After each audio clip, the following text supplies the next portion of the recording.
Persist रखेंगे। हमारा idea ये है, हमें प्रॉब्लम एक आ रही है, वो प्रॉब्लम ये है कि हमारे पास लिस्ट में डुप्लीकेट्स नंबर्स आ रहे हैं। हम ये चाह रहे हैं कि ये नंबर्स क्या हों, डुप्लीकेट्स ना हो, यूनिक हों। इसी तरह अगर मेरे पास कोई यूज़र नेम या स्टूडेंट नेम्स करके कोई लिस्ट है, उसमें कोई नाम भी हो सकते हैं, लाइक नवीद अली। अब इसमें भी डुप्लीकेट स्ट्रिंग्स हैं, तो हम ये चाह रहे हैं कि हमारी जो ये लिस्ट जो है ना वो यूनिक होनी चाहिए। हमारी ये डिमांड है। वो क्यों होनी चाहिए, उसके मल्टीपल रीजंस हैं। लाइक अगर देखिए, अगर हमारे पास एक स्टूडेंट ऑलरेडी रिकॉर्ड में है तो क्या हमें उसको दोबारा क्रिएट करना चाहिए? नहीं करना चाहिए। इसको नेम्स को ज़रा ईमेल कर देते हैं, फिर ज़्यादा अच्छा ना सीन है। हम ना लिस्ट स्टूडेंट की ईमेल्स इकट्ठी कर रहे हैं, तो हमारे पास पहली ईमेल आ गई मे बी test@test.com, और दूसरी ईमेल आ गई और तीसरी ईमेल आ गई, और इसको हम बोलेंगे test2, और फिर टेस्ट वाली जो पहले वाली थी ना वही दोबारा आ गई। तो हमने स्टूडेंट की ईमेल्स को प्रिजर्व करना है, लेकिन अगर वो डुप्लीकेट होंगी तो क्या ये अच्छी चीज़ है? नहीं, हमारे लिए अच्छी चीज़ नहीं है, क्योंकि हमने सब स्टूडेंट जिनकी ईमेल्स हमारे पास हैं, हम उनको नोटिफाई करना चाह रहे हैं कि कल आपकी क्लास नहीं होगी। अब जिसकी 2 दफ़ा ईमेल होगी तो उसको क्या होगा, 2 नोटिफिकेशन चले जाएंगे, मतलब 2 टाइम ईमेल चली जाएगी उसको। तो ये एक प्रॉब्लम है, और प्रॉब्लम ये है कि हमारे पास एक लिस्ट है, उस लिस्ट को हम यूनिक करना चाह रहे हैं। मतलब कि हमारे पास लिस्ट में डुप्लीकेट चीज़ें ना हो, लिस्ट में डुप्लीकेट चीज़ें ना हो। लेकिन अगर मैंने एक एप्लीकेशन बनाई है, जैसे लाइक ये लिस्ट की एप्लीकेशन बनाई है, और इसमें मैंने यूज़र से एक और इनपुट ली ईमेल, और मैंने इसके अंदर क्या कर दी, अपेंड कर दी। तो अपेंड कैसे करते हैं, स्टूडेंट ईमेल डॉट अपेंड, एक नई ईमेल अपेंड कर दी test2। अब test2@test.com ऑलरेडी ईमेल है या नहीं है, तो इससे क्या होगा, ओवरराइड नहीं होगी, डुप्लीकेट हो जाएगी। तो मेरे पास इस लिस्ट में 4 आइटम हो जाएंगे, 2 ईमेल एक जैसी होंगी और 2 ईमेल एक जैसी होंगी।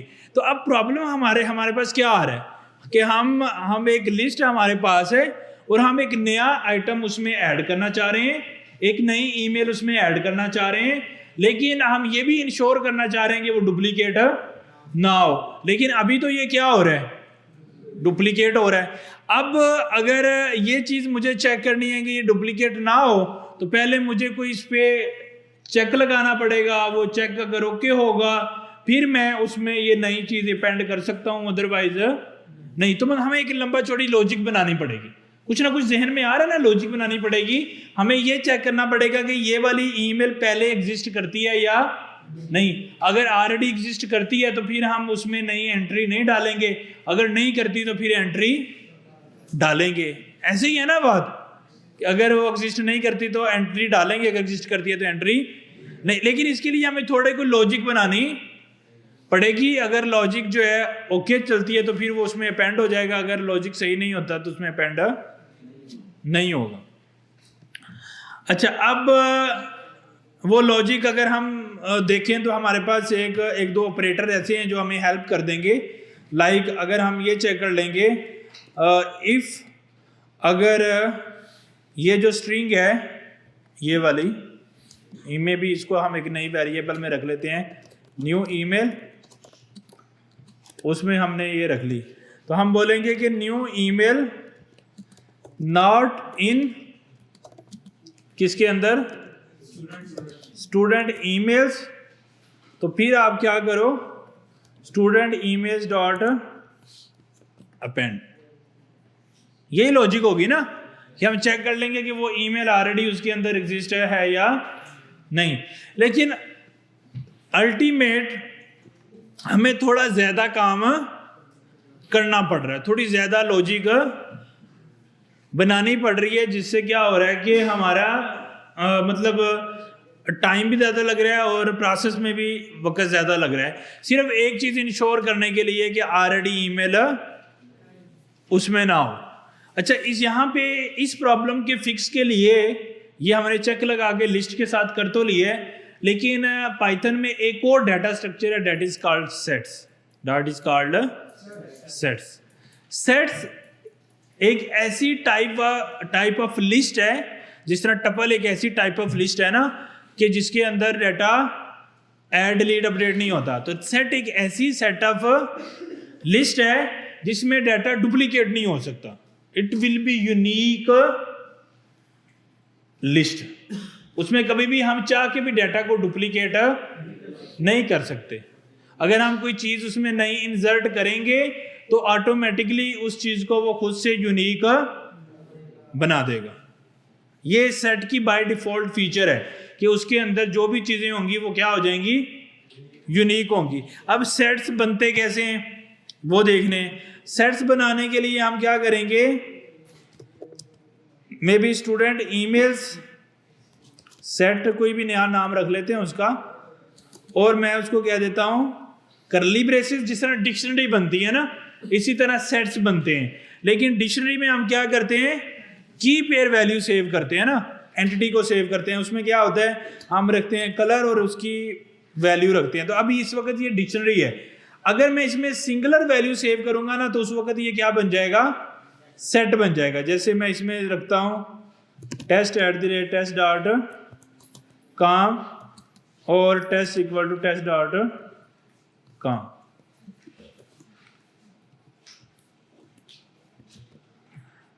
अच्छा, अब मैंने यहाँ पे test1 test2 test3 करके मैंने चीज़ें जो हैं वो इसके अंदर सेव कर दी हैं। सॉरी, test1 test2 test3 करके। अब ये ऑटोमेटिकली ये इंश्योर करेगा कि ये चीज़ें आपस में क्या होनी चाहिए, यूनिक होनी चाहिए। अगर वो नहीं होंगी तो सेट ऑटोमेटिकली उसको यूनिक कर देगा। अगर आप इसको ऐसा कोई डुप्लीकेट वैल्यूज देंगे तो एक ये नया सेट क्रिएट करेगा, यानी कि जब ये डाटा रैम में सेव करेगा ना, उससे पहले ये खुद से इंश्योर करेगा कि इसके हर एलिमेंट में पड़ी वैल्यू क्या होनी चाहिए, यूनिक होनी चाहिए। हर एलिमेंट में पड़ी वैल्यू क्या होनी चाहिए, यूनिक होनी चाहिए। तो इस तरह से यानी कि ये हमारे सेट्स जो हैं वो काम करते हैं। तो सेट में यूनिक वैल्यूज होती हैं। तो टपल में जिस तरह नॉट चेंजेबल वैल्यू होती हैं लेकिन डुप्लीकेट हो सकती हैं, लेकिन सेट्स में डुप्लीकेट वैल्यूज नहीं हो सकती। All good. अच्छा, अब हम इसका जो है वो, अच्छा बाकी के ऑपरेशंस इसके सेम है। मतलब जब हमने एक सेट को रीड करना है या कोई पर्टिकुलर वैल्यू उसमें से गेट करनी है, वो उसी तरह चल रहेगा जैसे लिस्ट या टपल में चल रहा है। तो लेट्स सपोज अगर हम ये सारे का सारा प्रिंट कराते हैं तो इस तरह से हमारे पास सेट जो है वो आ जाएगा। तो ये वाली चीज़ पहले इंडेक्स पे पड़ी है, ये वाली चीज़ सेकंड इंडेक्स पे पड़ी है, यानी कि 0 इंडेक्स पे पड़ी है, 1 इंडेक्स पे पड़ी है और 2 इंडेक्स के ऊपर वैल्यू पड़ी है। अच्छा, अब ये जो सेट है ना, ये सेट ऐसी चीज़ नहीं है कि ये कोई मतलब अब ऐसे क्योंकि सेट टपल नहीं है, मीन कि इसमें लिस्ट की तरह क्रड अप्लाई हो सकता है, ऐड भी हो सकती हैं चीज़ें, डिलीट भी हो सकती हैं और अपडेट भी हो सकती हैं। वो कैसे होंगी उसके ऊपर हम आ जाते हैं, फिर आपको ये भी पता लग जाएगा ना ये डुप्लीकेट कर रहा है या नहीं। स्टूडेंट इमेज डॉट,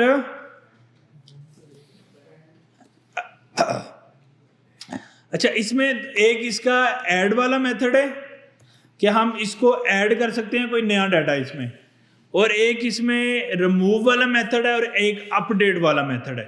अपडेट करेंगे तो ये वैल्यू को अपडेट कर देगा। अच्छा, एक चीज़ इंटरेस्टिंग है, जब हम कोई चीज़ वैल्यू अपडेट कर रहे होंगे हमें इंडेक्स बताने की ज़रूरत है?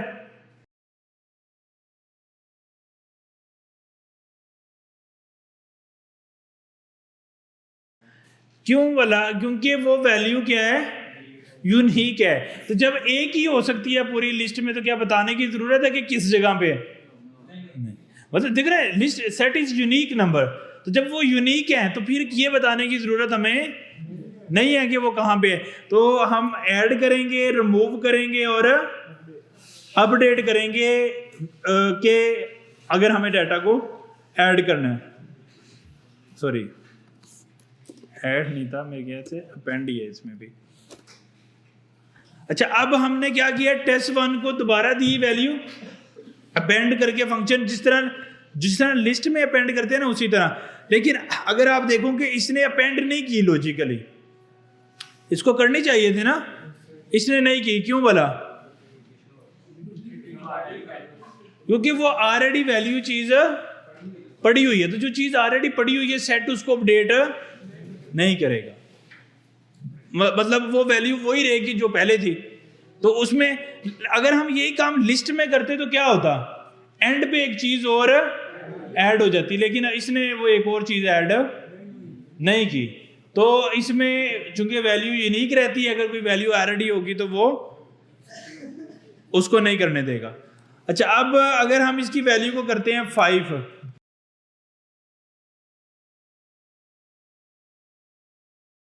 एक वैल्यू को ऐड करेंगे तो वैल्यू क्या हो जाएगी, ऐड हो जाएगी। तीसरा और रेड के सामने, तीसरे के ऊपर जो रेड नजर आ रहा है ना वो। अच्छा, हमने सॉरी सेट के अंदर ऐड का ही मेथड चलता है, लेकिन हम वेरिएबल गलत यूज कर रहे थे उस वक्त। तो हमने set email set dot add किया, तो इसने क्या किया, हमें एक वैल्यू ऐड कर दी। कितनी कर दी वैल्यूज? 4 कर दी। पहले कितनी थी? 1 2 3 थी, और अब मैंने 5 वाली भी ऐड कर दी। अच्छा, अगर मैं 1 वाली ऐड करता हूं तो क्या होना चाहिए?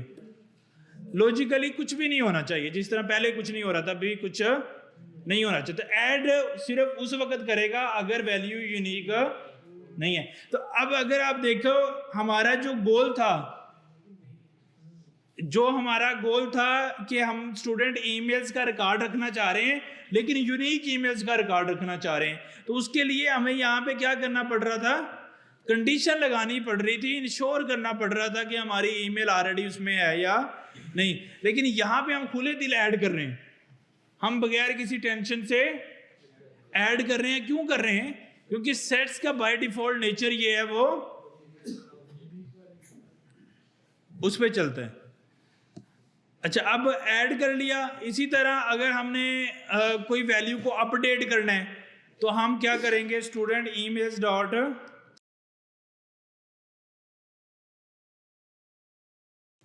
तो ये क्या करेगा, सॉरी इसके अंदर 2 वैल्यूज रहेंगी ना, एक जिसको अपडेट करना है, जिसके साथ अपडेट करना है। क्यों? क्योंकि अब इसमें इंडेक्स बताने की हमें जरूरत नहीं है, हम उसको पता लग जाएगा वो यूनिक नंबर है, उसको ऑटोमेटिकली आइडिया हो जाएगा किस चीज को उसने किस चीज के साथ यूनिक चेक करना है। ऐसे अपडेट वाला जो है वो चलेगा हमारा। इसी तरह इसके अंदर एक और फंक्शन होता है, दैट इज कॉल्ड, जिस भी एलिमेंट को आप रिमूव करना चाह रहे हो डॉट रिमूव आ जाएगा। बिल्कुल इसके थोड़े से मेथड चेंज हैं, जैसे लिस्ट में हम अपेंड यूज करते हैं, यहाँ पे ऐड यूज करेंगे। इसी तरह लिस्ट में जैसे हम पॉप वगैरह यूज कर रहे थे, रिमूव यूज कर रहे थे, यहाँ पे रिमूव का मेथड हम यूज करेंगे।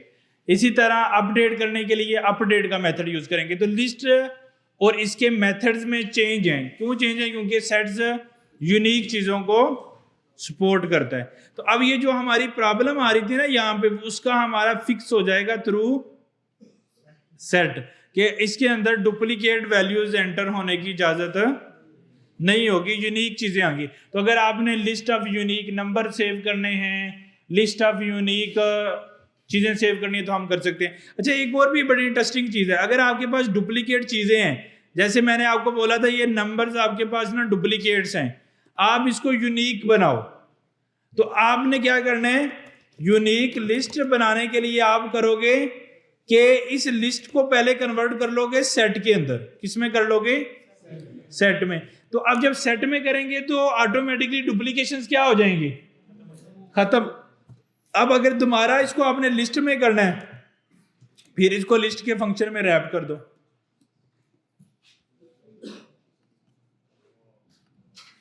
तो अब देखो ये कितना आसान हो गया, जो काम हमने पहले इतना मुश्किल तरीके से करने, मतलब जो हमने कहा था कि हमारे पास नंबर है और अगर हमने इनको यूनिक करना है, एक नई लिस्ट बनानी है, तो हमें काफ़ी सोचना पड़ रहा था ना उसके लिए कि हम कोई लूप चलाएंगे, फिर लूप चला के कोई आउटपुट निकालेंगे, मतलब थोड़ा हेक्टिक जॉब करनी पड़ रही थी। कोई यहाँ पे लूप भी चलाना नहीं पड़ा और हमारी लिस्ट भी ऑटोमेटिकली क्या हो गई है, यूनिक हो गई है। अगर आप इसमें, आपके पास कोई ऐसी लिस्ट है जो डुप्लीकेट्स हैं जिसके अंदर, और आप उसका यूनिक बनाना चाहते हो, आप उसको सेट के फंक्शन में रैप कर दो। सेट का फंक्शन क्या करता है, हमेशा डुप्लीकेशंस खत्म करता है, क्योंकि इवन आप इस सेट के अंदर डुप्लीकेट वैल्यू ऐड भी कर देंगे तो जब वो रैम में सेव करेगा तो वो डुप्लीकेट वैल्यूज को खत्म करके सेव करेगा। तो इसी तरह जब सेट का मेथड हम यहां भी यूज करेंगे तो ऑटोमेटिकली वो डुप्लीकेट वैल्यूज को खत्म कर देगा। जब वो डुप्लीकेट वैल्यू को खत्म करेगा, अब लेकिन अभी जब हम डुप्लीकेट वैल्यूज को खत्म कर देंगे तो क्या हो जाएगा, अगर मैं आपको दिखाऊं तो वो एक लिस्ट के बजाय वो क्या बन जाएगा, एक सेट बन जाएगा। अगर हम यूनिक लिस्ट को प्रिंट करते हैं,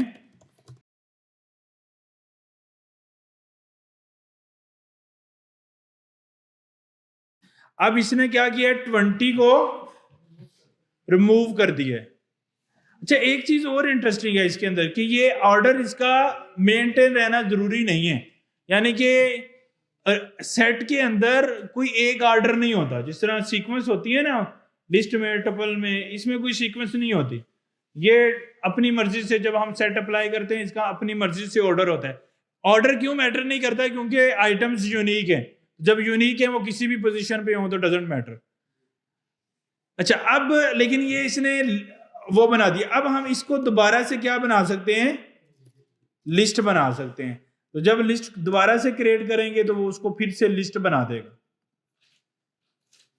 तो लेकिन इसमें से जो एक 22 टाइम आ रहा था वो उसने डुप्लीकेट को क्या कर दिए, खत्म कर दिए। डुप्लीकेट को क्या कर दिए, खत्म कर दिए। तो जो हमने प्रॉब्लम डिस्कस की थी कि अगर आपके पास डुप्लीकेट की लिस्ट है, आप उसको यूनिक लिस्ट में कन्वर्ट करो तो वो जस्ट हमारी एक लाइन, इस लाइन से यूनिक लिस्ट में कन्वर्ट हो जाएगी।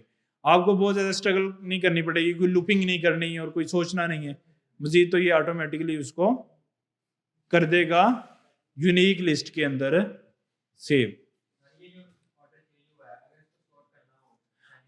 वो तो लिस्ट के बाकी फीचर हमने पढ़े हुए थे ना, लाइक ये एक यूनिक लिस्ट बन चुकी है, या यहाँ पे इस वक्त ये भी एक लिस्ट को शो कर रहा है। अब मैं इसका जो भी आंसर आ रहा है उस पर क्या लगा सकता हूँ, सॉर्ट लगा सकता हूँ। फिर मैं उसको बता सकता हूँ अगर उसने ऑर्डर डिसऑर्डर उसका रिवर्स में करना है या किस तरह करना है, वो उसके मेथड तो ऑलरेडी अवेलेबल है हमारे पास। मतलब जो ये वाली एक लिस्ट आ रही है उसको हम मजीद सॉर्ट कर सकते हैं, वो कोई इशू नहीं। वो तो लिस्ट के मेथड है ना, जब मेरे पास लिस्ट बन गई लेकिन उसका ऑर्डर ठीक नहीं था, मैं उस पर सॉर्ट चलाऊंगा, वो ठीक हो जाएगा। इसमें ये जो ऊपर नंबर है वो अलग लिस्ट बन जाएगी और यूनिक लिस्ट अलग बन जाएगी। हाँ जी, वो तो हमने यहाँ पे देखे ना वेरिएबल। अगर आप उसी को अपडेट करना चाह रहे हो तो क्या करेंगे, उसको ओवरराइड कर देंगे। तो ओवरराइड कैसे होता है, उसी का नेम दोबारा लिख दें। तो अब क्या होगा, वो एज एन इनपुट सेट इसको इनपुट लेगा, वो सेट में कन्वर्ट करेगा, हम फिर उसको लिस्ट में कन्वर्ट करेंगे, फिर उसी लिस्ट को दोबारा अपडेट कर देंगे। अगर नई लिस्ट नहीं बनाना चाह रहे, यूनिक लिस्ट, पुरानी को प्रिजर्व नहीं करना चाह रहे, तो सिंपली आप उसको ओवरराइड कर दें, मीन आप उसी वेरिएबल का नाम दोबारा यूज कर लें। यही चीज हमने जब सीखी थी ना, कि हमने जब लिस्ट बनाई थी फिर हमने उसी नाम से डिक्शनरी भी बना दी थी, फिर उसी नाम से हमने वो भी बना दिया था। तो वो चेंज हो जाता है ना जब एक चीज को ओवरराइड कर सकते हैं अपनी मर्जी से। तो जब एक मेरे पास लिस्ट है तो अब मैं उसके अंदर नई लिस्ट डाल सकता हूँ। ये एक्चुअली जब मैंने ये साइन यूज कर दिया तो असाइनमेंट ऑपरेटर जो भी आंसर आ रहा है वो उसके इक्वल सेट करेगा, वो पुराना उसमें क्या पड़ा है वो नहीं देखेगा।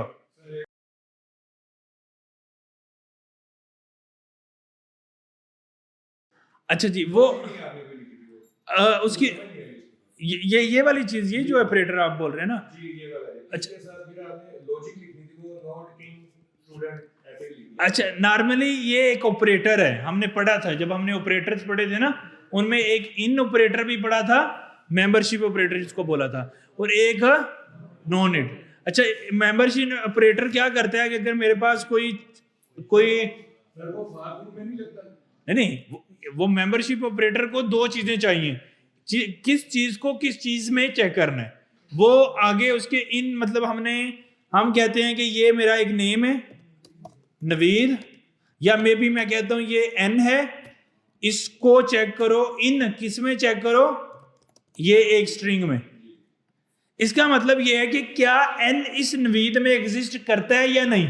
अगर करता है तो ये आंसर ट्रू प्रोड्यूस करेगा, अगर नहीं करता तो क्या प्रोड्यूस करेगा, फॉल्स प्रोड्यूस करेगा। तो अगर ये ट्रू प्रोड्यूस करेगा तो इस सारे जवाब का क्या हिस्सा प्रोड्यूस हो जाएगा, ट्रू। तो जब कोई चीज ट्रू होती है तो इफ कंडीशन एग्जीक्यूट हो जाती है। मतलब अगर मैं बोलूं ये चीज अगर मैं यहां से यहां पे लिख दूं ऐसे, ये चीज ठीक है या नहीं, ये चीज मैंने ये स्टेटमेंट ठीक लिखी है या नहीं। देखिए इफ का जो इफ के कंट्रोल के आगे हमने जो चीज देनी होती है वो इफ को ट्रू या फॉल्स प्रोड्यूस करके देना है। अब वो किसी नंबर की बेस पे हो जाए, वो हम ऐसे क्या देंगे 2 लेस देन है 3 से, वो हम कोई 3 के अंदर मजीद प्लस चीजें कर लें। मतलब अल्टीमेट हमने कोई ना कोई ऐसा ऑपरेटर लगाना है जिसका आंसर क्या आए, ट्रू या फॉल्स आए। अगर ट्रू आएगा तो चलेगा, अगर फॉल्स आएगा तो नहीं चलेगा। अब जब इन या नॉट इन ऑपरेटर है, ये भी यानी कि मेंबरशिप जो ऑपरेटर है ये भी हमें ट्रू या फॉल्स ही रिटर्न करता है। नहीं, आप इसको छोड़ दे कि ये हम कहां कर सकते। पहले इस ऑपरेटर को देखें, ये ऑपरेटर मैं यूज कर रहा हूं लेस देन। अब इसको मैं कहां कर सकता हूं, अब जिधर भी मुझे ये ऑपरेटर चाहिए मैं लगा सकता हूं ना। तो ये भी कोई स्टेटमेंट नहीं है, ये ऑपरेटर है। ये ऐसे ही है जैसे लेस देन एक ऑपरेटर है। मेरी बात समझ रहे हो, जैसे लेस देन एक ऑपरेटर है, जैसे ग्रेटर देन एक ऑपरेटर है, जैसे लेस देन इक्वल टू एक ऑपरेटर है, ये बिल्कुल वैसे ही एक ऑपरेटर है। तो ऑपरेटर को तो हम किसी भी एक्सप्रेशन में लिख सकते हैं। मेरी बात समझ आ रही है आपको, उसको हम किसी भी एक्सप्रेशन में लिख सकते हैं। अगर मैं इसको वेरिएबल में इसका आंसर स्टोर करना चाहूं तो आप इसमें कुछ भी वैल्यू लिख दो यहां पे, अब इसका आंसर इसमें स्टोर हो जाएगा। अब ये एक एक्सप्रेशन बन गई है, अब ये सॉल्व होगी, ये सॉल्व होगी, आंसर या इसका ट्रू आएगा या फॉल्स आएगा, और वो इस HDF में सेव हो जाएगा। नहीं, वो दोबारा आप कवर कर लें। तो इट मीन ये ऑपरेटर है, ऑपरेटर को मैं कहीं भी किसी भी कंट्रोल में लगा सकता हूं। ये जरूरी नहीं कि ये इफ के साथ चलेगा या किसके साथ। अब ये किसी भी ऑपरेटर का किसी भी चीज के साथ चल सकता है। जैसे मैंने ये स्ट्रिंग के साथ चलाया है यहाँ पे ये ऑपरेटर, इसी तरह इस ऑपरेटर को मैं किसी लिस्ट के साथ भी चला सकता हूँ। मैं चेक करना चाहूँ कि ये इस लिस्ट में ये चीज एग्जिस्ट करती है या नहीं, इसको मैं किसी डिक्शनरी में भी चला सकता हूँ। मतलब ये किसी भी ऑपरेटर के साथ चल सकता है। तो अब इसको ये जब एक ऑपरेटर है तो ऑपरेटर कहीं भी हम इफ के सामने लगा दें, जिधर भी एक्सप्रेशन आ रही है उधर ये आ सकता है। सर दो वर्ड यूज होते हैं, आइटरेशन, रिपीटिशन, इन दोनों में फर्क है कि सेम चीज है। वो तो अब इनसे बिल्कुल डिफरेंट चीज है, ये जो ऑपरेटर हम पढ़ रहे हैं वो डिफरेंट है। इटरेशन क्या होती है सर? इटरेशन फार में यूज होती है। हाँ जी, इटरेशन तो सर इसमें भी यूज होती है, लेकिन फाइल लगा लें फिर नहीं यूज होती। नहीं, देखिए इटरेशन क्या होता है कि आप एक चीज को किसी पर्टिकुलर लेंथ की हद तक हम उसको क्वांटिटी नहीं बताते। मतलब हम ये नहीं बता रहे कि तुमने कब तक चलना है, ऐसे ही है। वो खुद से डिडक्ट करता है बेस्ड ऑन दी लेंथ। वो टपल की लेंथ हो सकती है, वो लिस्ट की लेंथ हो सकती है, वो स्ट्रिंग की लेंथ हो सकती है। अब वो उतनी देर तक उसको चलाता रहेगा, मतलब उसके इर्द गिर्द चलेगा। अच्छा, जो रेपिटेशन है ना, इसका मतलब क्या है कि उसी काम को बार बार करो, लेकिन कब तक करना है कि कंडीशन हम उसको देंगे, वो कोई कंडीशन पे बेस करेगा, इसलिए वो वाइल में चलता है। तो जो मतलब हम इटरेशन कर रहे हैं, अब ये प्री डिफाइंड है कि कब तक चलना है, इसमें कोई कंडीशन की बेस नहीं हो रही। मतलब आप समझ रहे हो, जैसे हम वाइल में क्या करते हैं, हम बताते हैं कि उस वक्त तक चलो जब तक 5 लेस देन है 26 के। इसको हम बोल रहे हैं कि रेपिटेशन कर रहा है। अब इस रेपिटेशन की एंड क्या होगी किसी को नहीं पता, वो बेस कर रही है इस कंडीशन के ऊपर, इसको हम रेपिटेशन बोल रहे हैं। इटरेशन क्या है? इटरेशन में जस्ट लाइक हम फॉर लूप में बोलते हैं कि तुम चलो लेकिन कब तक इसको चलाते रहो, इस लिस्ट तक जितने इसमें नंबर है यहां तक चलाते रहो। सॉरी क्या आएगा, मतलब इसमें चलाते। अब इसका मतलब ये है कि इस लिस्ट में जितने भी नंबर्स हैं उस देर तक इसमें चलाते रहो, तो 1 by 1 उसमें वो चलाता रहेगा उसको। तो इसको हम बोल रहे हैं कि ये इटरेट कर रहा है एक चीज के इर्द गिर्द। अब इसमें ये किसी कंडीशन पे बेस नहीं कर रहा, ये उसकी लेंथ पे बेस कर रहा है। जो रिपीटेशन होती है ना वो किसी कंडीशन पे बेस कर रही होती है। उसने स्टॉप कब होना है ये किसी लेंथ पे बेस नहीं कर रही, ये कोई प्री डिफाइंड चीज नहीं है, ये कोई कंडीशन आएगी कभी चलेगी और उसकी वैल्यू फॉल्स या ट्रू प्रोड्यूस होगी। बात समझ रहे हैं? तो इसलिए ये दोनों में फर्क है। तो इसलिए मैंने यहां पे इफ के आगे ये वाला ऑपरेटर लगा दिया था, अगर ये ऑपरेटर ठीक है तो चले। अब जब मैंने ये नॉट इन लगा सकता हूं तो ये वाली वैल्यू स्ट्रिंग मैंने फिक्स की है, तो फिक्स की जगह पे कोई वेरिएबल लिख सकता हूं, और ये भी वैल्यू मैंने फिक्स की है तो इसकी जगह में भी कोई वेरिएबल लिख सकता हूं।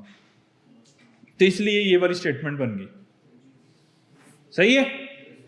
तो नॉट इन और इन एक मेंबरशिप ऑपरेटर है जो स्ट्रिंग पे भी चलते हैं, लिस्ट पे भी चलते हैं और टपल पे भी चलते हैं कि और इवन सेट्स पे भी चलते हैं कि इसमें ये चीज एग्जिस्ट करती है या नहीं करती। उसने हमेशा आंसर ट्रू या फॉल्स में देना है।